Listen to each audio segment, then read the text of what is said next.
Peggy 18.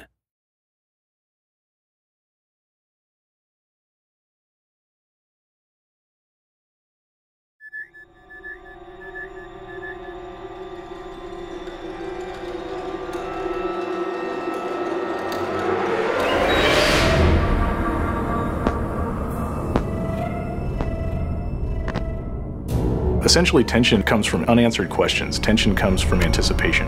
When you're kind of dealing with suspense and horror, you really have to get to know characters and really have time with them to really understand and feel the loss of when they are taken by the aliens. And that really lets us have a lot of different experiences and understanding of how scary these aliens are. And so this gives us a chance to really kind of get you involved and also be able to kind of pull the rug out from under you whenever there's a loss of a particular character or whatever it is.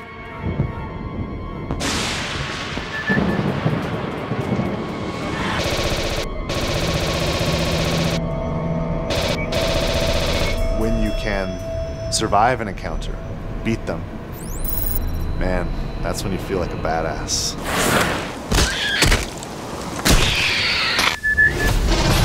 We're going to have a lot of different places than you've seen maybe in the movies. So we're going to be able to see places that you are familiar with, like Hadley's Hope. It's after the atmospheric processor has blown up, so it's been very torn up. Yeah, Winter, you are a badass, man! And it kind of had an explosion that explodes up, not out, but nonetheless, it still had an impact on what happened to some of those areas that you were familiar with. So you now get to come back in there and see them in a destroyed or distressed state that you didn't see before. You'll be able to explore areas that you hadn't seen in the movie. For example, being on the Sulaco, we'll have a lot more time to spend with the Colonial Marines there, as well as getting closer to areas that we've all wanted to see, like the jockey ship that we'll be able to explore more in and around. You want to have the lighting, the feel, the surfaces, the characters, the equipment, just everything that you would have seen in the movie. You want to have that be as accurate as possible. You know, Sid Mead did the original designs for the Sulaco, and he's helped us realize how the rest of that ship looks. Great. Now my friggin' tracker's broken. Just watch the red dots. That's what I'm telling you.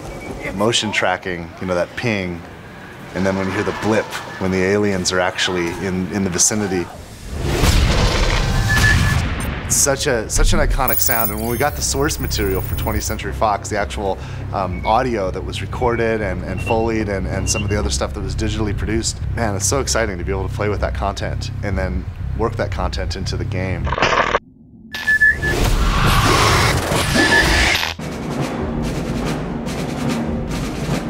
I think that Aliens fans, people who really love this franchise, are going to be really happy with the way in which we brought this forward. It's got a very strong story, it's got great action, it's got an interesting enemy. Fans should be expecting to be scared. They should be expecting to be excited.